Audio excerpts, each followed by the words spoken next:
Hello everybody. So this week's podcast won't really follow the usual style. I wanted to give the guys a bit of a break for the holidays and the new year. So instead I just asked them to talk a little bit about a game that they really liked this year. There was a lot of good stuff that came out this year, so I figured each of us could talk about an individual game without overlapping too much. So without any further blabbing, I'll start with Ross. 2011 officially became the year where downloadable games took more of my time than any retail purchase.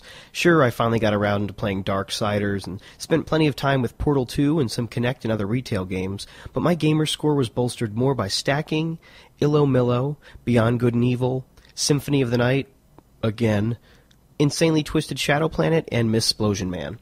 One game, however, stands out more than all the others, and that game is Bastion.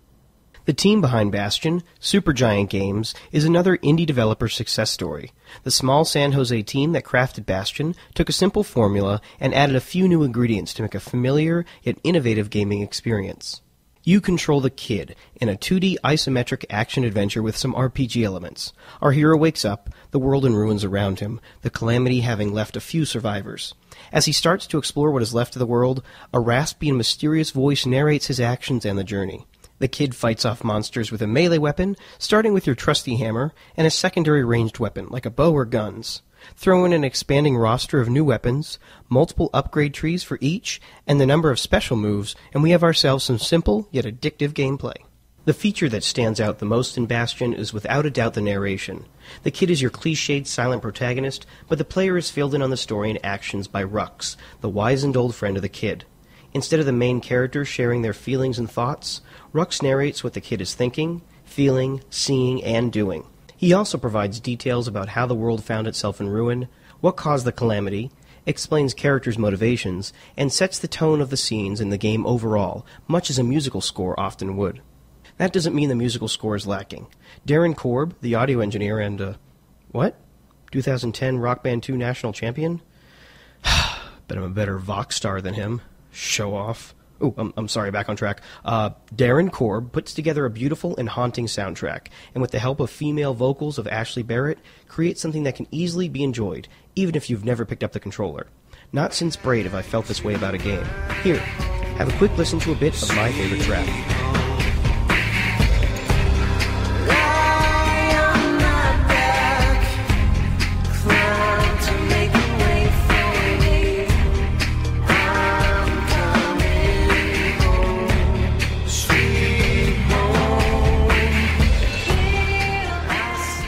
See? Wasn't that nice? You're welcome. You get to enjoy the narration and soundtrack multiple times, because Bastion encourages multiple playthroughs.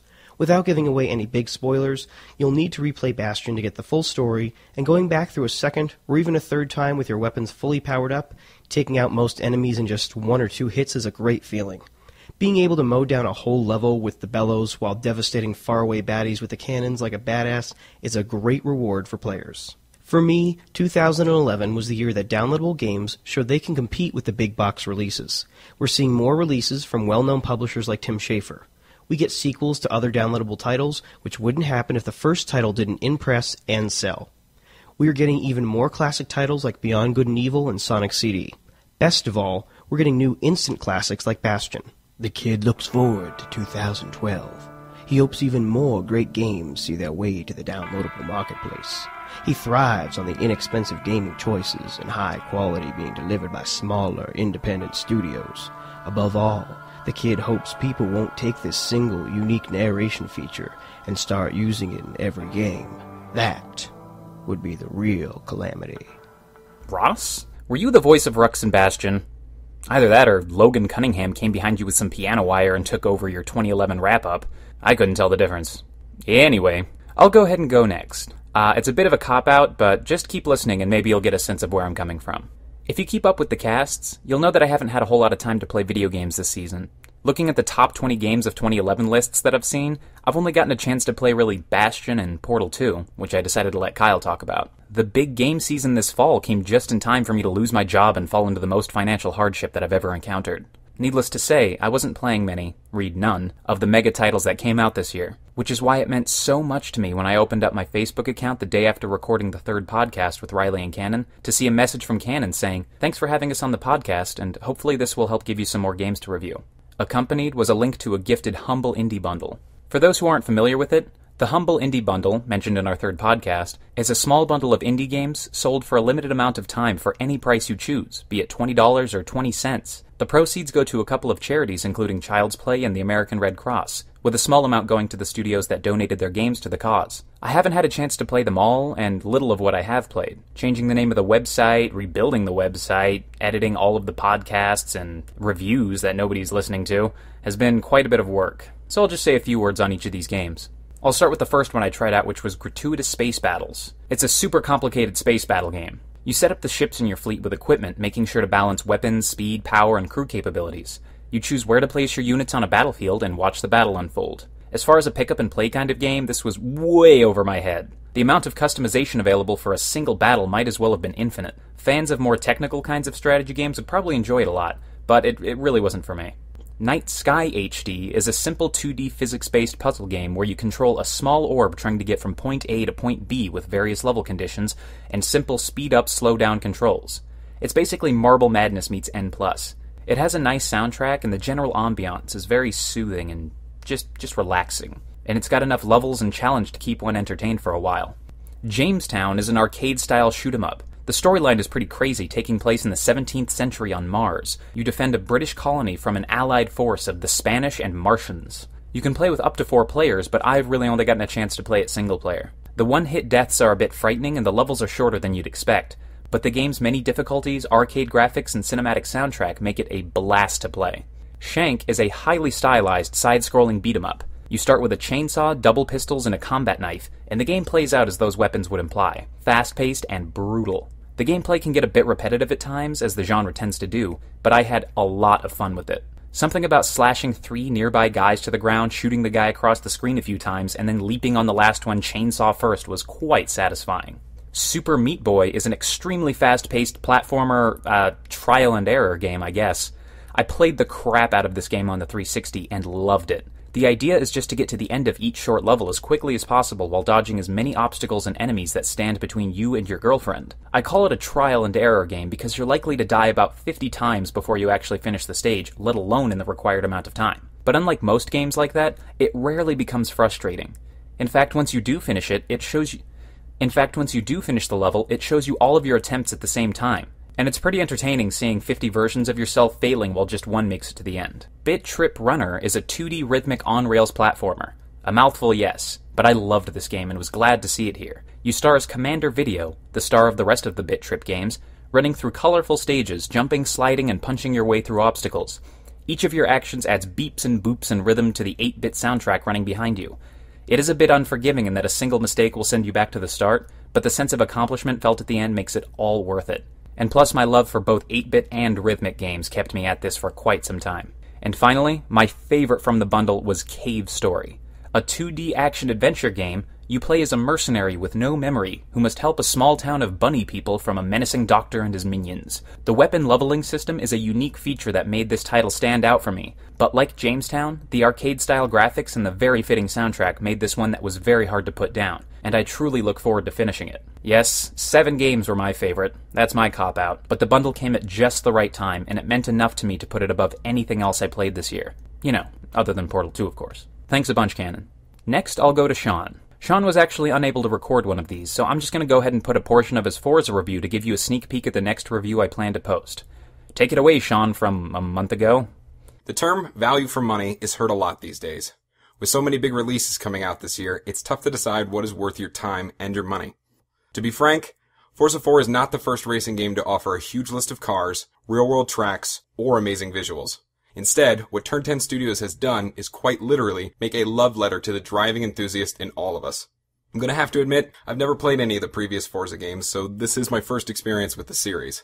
That being said, the perfectly realistic driving physics and the incredible amount of cars and customization in this game make Forza 4 not only a contender for Best Racing Game of the Year, but maybe even Best Racing Game of all time. Auto Vista is a collection of cars that you can inspect in full detail all the way from the engine compartment to the boot. The real reason why you'll check this section out, however, is because the legend himself, Jeremy Clarkson from BBC's Top Gear, gives you a full history and his own personal feelings for each car, each of which are well worth the one race you have to do to unlock them.